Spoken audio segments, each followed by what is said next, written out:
नमस्कार शिक्षक मित्रांनो, राज्य शैक्षणिक संशोधन प्रशिक्षण परिषद महाराष्ट्र पुणे आयोजित कलाध्यापक सेवांतर्गत प्रशिक्षण निवड वेतन श्रेणी। तर मित्रांनो, आज आपण पाठ 12वा प्रकल्प प्रोजेक्ट या पाठाबद्दल माहिती जाणून घेणार आहोत। प्रकल्प या शब्दाचा उपयोग कोलंबिया विद्यापीठात प्रथम करण्यात आला। भारतात प्रकल्पाची कल्पना स्थापत्यशास्त्रात व स्थापत्य महाविद्यालयात प्रथम आली। आज शिक्षण क्षेत्रातही प्रकल्प पद्धतीचा उपयोग केला जाऊ लागला आहे। शिक्षकाने प्रकल्पाचा वापर करताना विद्यार्थ्यांच्या दृष्टिकोनातून अभ्यासाचा आशयाचा विचार केला पाहिजे। व्याख्या। प्रकल्पाची सुस्पष्ट व्याख्या स्टीव्हन्सनने केलेली आहे।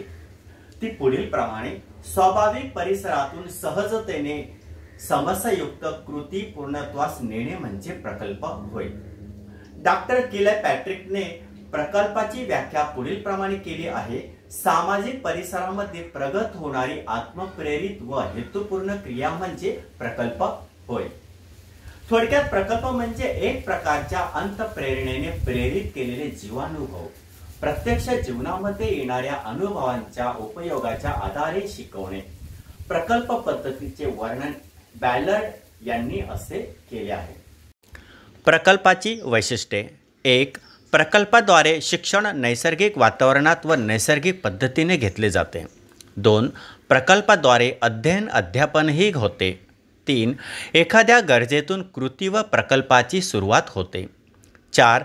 कृती समस्याभिमुख असते। 5. प्रकल्पासाठी वर्गाचे बंधन नसते। 6. शिक्षण जीवन सदृश्य कार्यक्रमातून मिळते।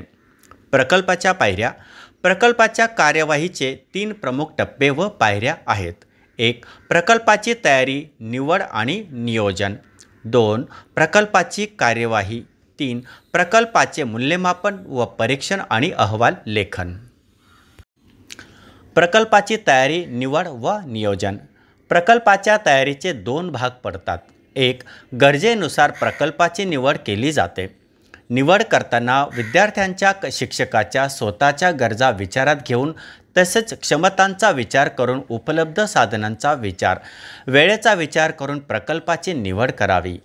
त्यांचे उद्दिष्टे निश्चित करावी। 2.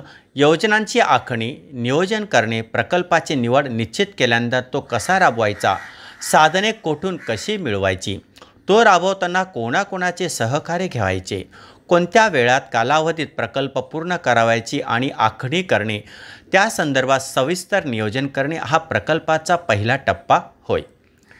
प्रकल्पाची कार्यवाही: नियोजनानुसार कामाची कार्यवाही ही विद्यार्थ्यांकडून करवून घ्यायची।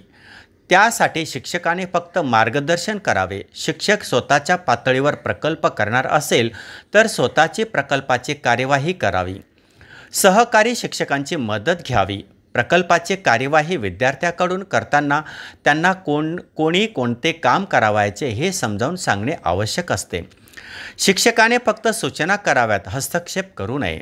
शिक्षकाने विद्यार्थ्यांचा उत्साह कायम कसा राहील यासाठी प्रयत्नशील राहावे। प्रकल्पाचे अहवाल लेखन: अहवाल लेखन करताना साधारणतः खालील मुद्द्यातून लेखन करावे: 1. प्रकल्पाचे शीर्षक. 2. प्रकल्प राबविण्याचा हेतू उद्दिष्टे. 3. प्रकल्पाचे महत्त्व, गरज शिक्षकांच्या दृष्टीने, विद्यार्थ्यांच्या दृष्टीने, शाळेच्या दृष्टीने. 4. प्रकल्पासाठी केलेली तयारी, त्याचे नियोजन, लागलेला कालावधी. 5. प्रकल्पाची केलेली कार्यवाही, त्यात कोणाची मदत घेतली, साधने कोणती वापरली, ती कशी उपलब्ध केली, केलेल्या कृतींची नोंद करावी. 6. प्रकल्प राबवताना आलेल्या अडचणी, समस्या, त्यांची सोडवणूक कशी केली, त्यामुळे प्रकल्पात काही बदल केले काय, कोणते बदल करावे लागले इत्यादी नोंदी कराव्यात. 7. प्रकल्पाचे मूल्यमापन केले काय, कोणाकडून, त्यानुसार प्रकल्पाची झालेली उपलब्धती. प्रकल्पाचे मूल्यमापन: विद्यार्थ्यांनी केलेल्या प्रकल्पाचे अवलोकन करून चिकित्सकपणे मूल्यमापन करणे आवश्यक असते। त्यावरून प्रकल्पाचे यशापयश लक्षात येते। शिक्षक स्वतः प्रकल्प राबवत असेल तर तज्ज्ञाकडून, आपल्या वरिष्ठाकडून प्रकल्पाचे परीक्षण, मूल्यमापन करावे। मूल्यमापन करताना खालील निकषांचा उपयोग करता येईल: 1.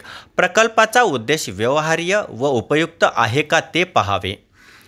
2. अध्ययन व अनुभवाची गुणवत्ता पाहणे. 3. केलेल्या विविध उपक्रमांची वा कृतींची परिणामकारकता पाहावे. 4. अनावश्यक कृती कोणत्या झाल्यात, केलेल्या प्रत्येक कृतीचा उपयोग प्रकल्प सिद्धीसाठी झाला हे पाहणे. 5. प्रकल्पात कोणत्या अडचणी आल्या, त्या कशा सोडवल्या गेल्या.